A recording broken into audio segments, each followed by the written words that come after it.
Good morning, students. Good morning, teacher. How are you? Thank you. I'm also fine, thank you. Now sit down, please. Okay.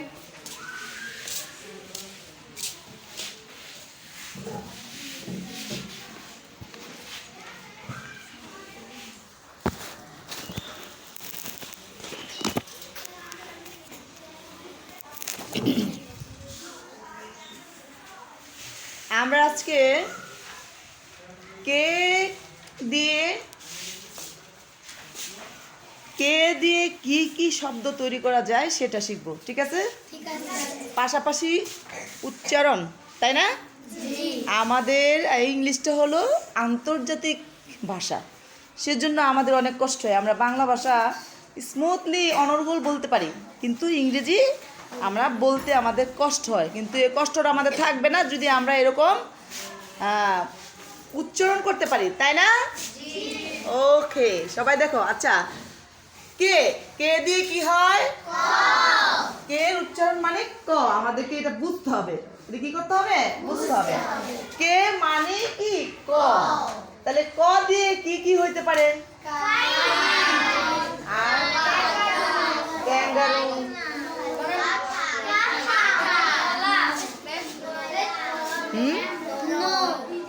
হ্যাঁ, no, কিন্তু তখন এখানে আর কে উচ্চারণ হয় না। কিছু কিছু শব্দ আছে এমন যে ওই জায়গার মধ্যে কে আছে ঠিকই, কিন্তু উচ্চারণ হয় না। যেমন নো, যেটা ওই যে ফারিয়া বলছে, যেমন নো কিন্তু কে আছে ঠিকই, তাই না? যেমন কে এন ও ডব্লিউ, তাই না? এটা আছে না? আমরা এই যে লেটার পড়েছি, এট ফার্স্ট টেক মাই সালাম, আই ওয়ান্টেড টু নো, আছে না? সেই নোটা, নো মানে কি জানা। এখানে কিন্তু কে আছে ঠিকই, কিন্তু কিছু কিছু ক্ষেত্রে কে এর উচ্চারণ হয় না। সেটা হলো এই ক্ষেত্রে, তাই না? এই নো মানে কি? নো মানে জানা। এখানে কেটা কিন্তু উচ্চারণ না হয়েছে, হওয়ার তো দরকার ছিল কে নো, তাই না? কিন্তু এখানে কে এর উচ্চারণ হবে না। তো আমরা আরো কয়েকটা শব্দ তৈরি করি, সবাই তৈরি করি। কে দিয়ে সবাই তৈরি করি, করো। হ্যাঁ, লেখো। কাকা হয়, কয়কার কা, কে কা, কে কা, কাকা হয় না? এরকম ছোট ছোট উচ্চারণ তৈরি করতে থাকো। এরকম ছোট ছোট কতগুলি লিখতে থাকো, তাইলে আমরা কি করতে পারবো? উচ্চারণ শিখতে পারবো। আমরা কি করতে পারবো? উচ্চারণ শিখতে পারবো। তখন আমাদের কোনো সমস্যা হবে না। আমরা টিভিতে ইংরেজিতে যে খবরটা বলা হয়, নিউজ, সেটাও আমরা কি করতে পারবো? বুঝতে পারবো, দৌড়তে পারবো, একটু একটু দৌড়তে পারবো। তারপরে আমরা ক্যালেন্ডারে যে ইংরেজি লেখা থাকে ওইগুলি পড়তে পারবো। ইংরেজি নিউজ পেপার আছে না, ওইটা পড়তে পারবো, ঠিক আছে? এরপরে আমরা ওকে, অনেকেই তৈরি করে ফেলেছ। হ্যাঁ, অনেকেই তৈরি করছে। এবার আমরা কে এইচ দিয়ে কি উচ্চারণ হয়? খ। কে এইচ দিয়ে কি উচ্চারণ হয়? খ। তাহলে আমরা খ দিয়ে তৈরি করি। হ্যাঁ, খাদিজা। আর কি হতে পারে? খাতুন হইতে পারে। খাতুন হইতে পারে না? খাদিজা, খাতুন। এই যে দেখো কিভাবে হয়, দেখো। খা, তাহলে আমরা প্রথমে কি উচ্চারণ করব? খা। তাহলে কে এইচ এর সাথে এ দিলে কি হয়? আকার হয়। কে এইচ খ, আর আকার দিলে কি হয়? এটা হলো খ। আর আকার আয়ের সাথে কি হয়? আ মানে আকার। আ মানে কি? কোথাও আকার হয়, আবার কোথাও আকার হয়। তাহলে এখানে আমাদের আকার, যেহেতু খাতুন, তাহলে খ আকার খা হয়েছে। এবার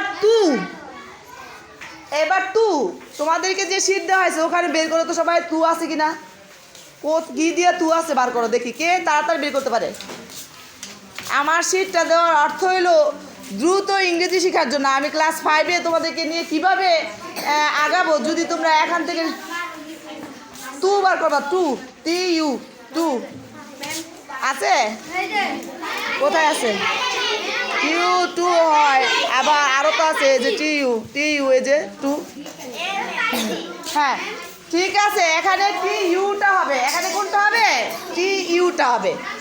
তয় সুকার টু, দেখো টি ইউ টু, তাহলে কি হইলো? খাতুন।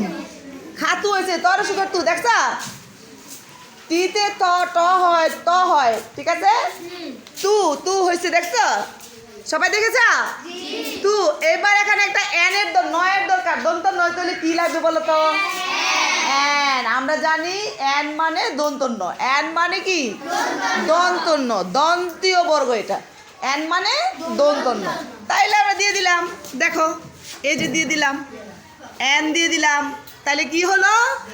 খাতুন হয়েছে। তাহলে বানান করো সবাই, এইভাবে না, আমি কি তোমাদেরকে এইভাবে শিখেছি? আর এরকম এত সাউন্ড না, নর্মাল এটা KHA খা, এইভাবে বলো অল্প।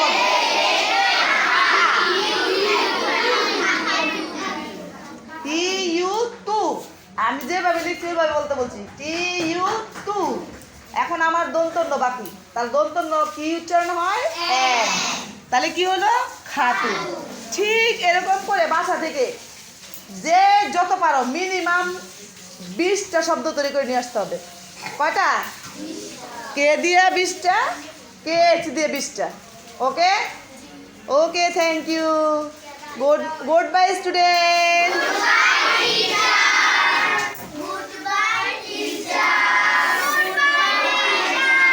C you, bye. তোমরা বলো see you.